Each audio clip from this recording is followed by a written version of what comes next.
Vous avez déjà croisé à Ouagadougou ou en dehors de Ouagadougou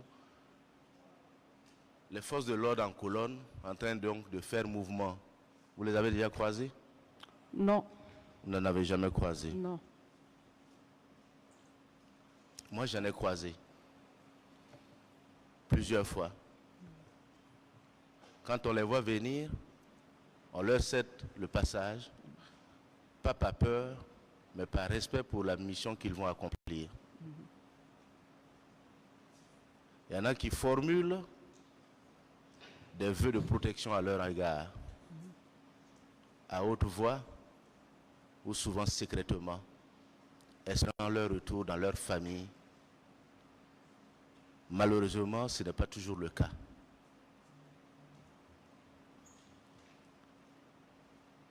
À l'occasion de la commémoration donc, de la fête nationale, vous avez vu des personnes qu'on a décorées. Pas n'importe quelle personne.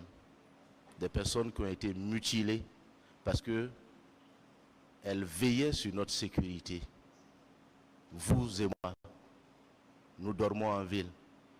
Ces personnes, souvent, sont souvent les piliers de leur famille. Elles sont souvent les enfants uniques de leur famille. Malheureusement, elles ne rentrent pas chez elles à la maison. Elles font des veuves, elles font des orphelins. Vous comprenez ça? Oui. Que le peuple burkinabé se mobilise, contribue pour que ces personnes victimes soient prises en charge. Et je suis convaincu que ce n'est pas de gaieté de cœur qu'on nous demande de contribuer, mais on le fait. Que cet argent soit dissipé, comme s'il s'agissait d'une tirelire dans laquelle, de votre tirelire dans laquelle on extrayait de l'argent. Ce n'est pas du tout intéressant, je vous avais déjà fait cette observation. Au regard de votre situation personnelle, que vous avez expliqué à monsieur le procureur, lesquelles explications ont été reprises par votre conseil et qui a eu la magnanimité de vous laisser comparaître en liberté. Et c'est à ce même procureur que vous adressez des injures au cours d'une audience. Comprenez? Oui. Vous comprenez la gravité des faits? Et ces faits sont prévus et réprimés par la loi.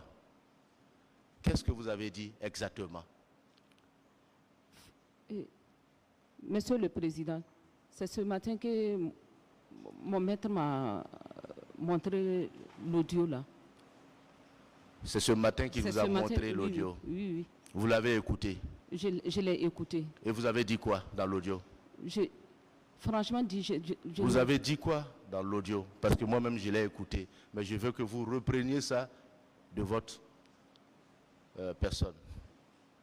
Puisque dans l'audio, il veut dire Magnid Bila. Franchement dit. Vous avez dit quoi? Magnid Bila. Et ça s'adressait à qui? Franchement dit, je ne me reconnais pas. Franchement dit, je ne sais pas à quel moment ça a été dit. Si vous ne savez pas à quel moment c'est sorti, ça veut dire qu'en réalité, au-delà de l'apparence fragile que vous essayez de démontrer ici, oui, c'est révélateur de votre vrai caractère. C'est ce que ça voudrait dire. Vous n'allez pas nous dire que c'est parti comme ça.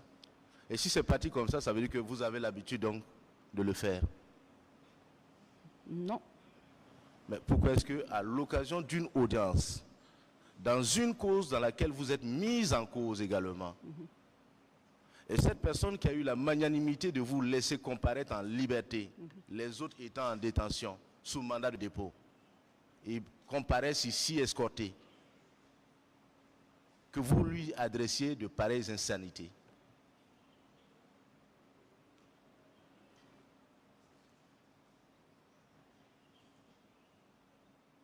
Nous vous écoutons. Il s'agit de faits qui n'ont rien à voir avec le dossier pour lequel vous êtes venu, oui, mais qui font l'objet, qui vont certainement faire l'objet d'un dossier séparés. Monsieur le Président, je vais vous demander pardon pour Il ça. fallait y réfléchir, madame. Oui. Il fallait y réfléchir. Il fallait y réfléchir.